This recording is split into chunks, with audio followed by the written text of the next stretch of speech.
ഇനി ഒരു ഏജൻസിയെ നമ്മൾ അപ്രോച്ച് ചെയ്യുമ്പോൾ എന്തിനാണ് നമ്മൾ അപ്രോച്ച് ചെയ്യുന്നതെന്നുള്ളത് ചിന്തിക്കുക. 3 കാര്യങ്ങൾക്കായിരിക്കും പ്രധാനമായിട്ടും നമ്മളൊരു ഏജൻസിയെ അപ്രോച്ച് ചെയ്യുന്നത്. ഒന്ന് പ്രീ ഡിപ്പാർച്ചർ സപ്പോർട്ട് എന്ന് പറയും, രണ്ടാമത്തേത് travel support, 3 post arrival support. ഈ 3 രീതിയിലുള്ള സപ്പോർട്ടുകൾക്കായിരിക്കും നമ്മളൊരു ഏജൻസിയെ മിക്കവാറും ഒക്കെ ആശ്രയിക്കുന്നത്. 3 ടൈപ്പ് സപ്പോർട്ടുകളിൽ ഒന്നാമത്തേതാണ് ഈ പ്രീ ഡിപ്പാർച്ചർ സപ്പോർട്ട് എന്ന് ഉദ്ദേശിക്കുന്നത്. അപ്പം നിങ്ങൾ ആ ഏജൻസിയെ പ്രീ ഡിപ്പാർച്ചർ സപ്പോർട്ടിന് പോവുകയാണെങ്കിൽ എന്തൊക്കെ കാര്യങ്ങളാണ് ശ്രദ്ധിക്കേണ്ടത്? ഒന്ന്, നിങ്ങൾക്ക് ഇഷ്ടപ്പെട്ട കോഴ്സ് ഏതൊക്കെ യൂണിവേഴ്സിറ്റികളിലാണ് ഉള്ളത് എന്നുള്ള ഇൻഫർമേഷൻ അവർ തരുമോ? ഒന്ന്.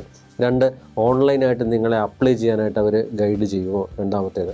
മൂന്നാമത്തേത്, ഒരു ബേസിക് ബഡ്ജറ്റും എത്രയാണ് പഠിച്ചു കഴിയുന്നതിനുള്ള ചിലവ് എത്രയാണ്, അതിനെന്തൊക്കെ കാര്യങ്ങൾ, ലോൺ ഉൾപ്പെടെയുള്ള കാര്യങ്ങൾ അവൈലബിൾ ആണോ, സ്കോളർഷിപ്പുകൾ അവൈലബിൾ ആണോ അവിടെ എന്നൊക്കെയുള്ള ഇൻഫർമേഷൻസ് അവർ തരുമോ? നാലാമത്തെ കാര്യം എന്ന് പറഞ്ഞു കഴിഞ്ഞാൽ പലപ്പോഴും ഇത്തരത്തിലുള്ള അഡ്മിഷൻ ക്വാളിഫൈ ചെയ്യാൻ വേണ്ടി ലാംഗ്വേജ് ടെസ്റ്റുകൾ പോലെ പല ടെസ്റ്റുകളും നമ്മൾ പാസ്സാകേണ്ടതുണ്ട്.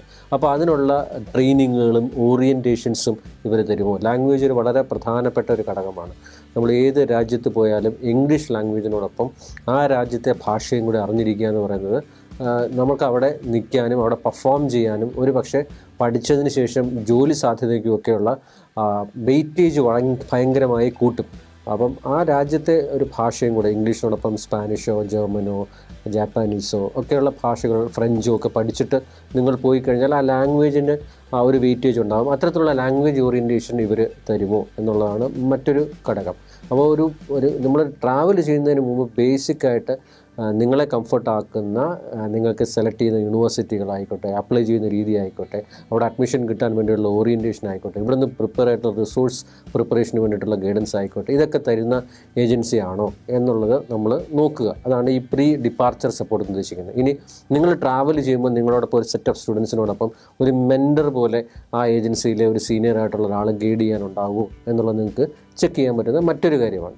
ഇനി അവിടെ ചെന്ന് കഴിഞ്ഞാലുള്ളതാണ് നമുക്ക് ഈ പോസ്റ്റ് അറൈവൽ സപ്പോർട്ട് എന്ന് പറയുന്നത്. വളരെ പ്രധാനപ്പെട്ടൊരു കാര്യമാണ്.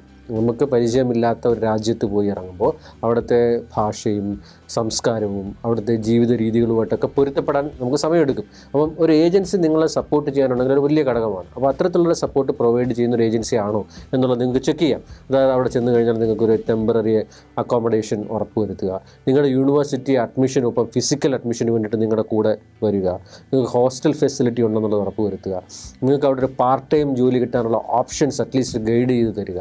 ഇത്തരത്തിൽ ഉള്ളൊരു കാര്യവും ഇനി റെഗുലറായിട്ട് അവരൊരു ഫോളോ അപ്പ് നടത്തുന്ന ഒരു ഏജൻസി ഉണ്ടോ എന്നുള്ളത് നിങ്ങൾക്ക് ചെക്ക് ചെയ്യാവുന്നതാണ്. അപ്പം നിങ്ങൾക്ക് പോകുന്നതിന് മുമ്പുള്ള pre departure support, travel support, post arrival support, ഇത്തരത്തിലുള്ള സപ്പോർട്ടുകൾ തരുന്ന ഒരു പ്രൊഫഷണൽ ഏജൻസി ആണോ ഈ ഏജൻസി എന്നുള്ളത് ഉറപ്പ് വരുത്തിയിട്ട് വേണം നമ്മളൊരു ഏജൻസിയെ തിരഞ്ഞെടുക്കേണ്ടത്.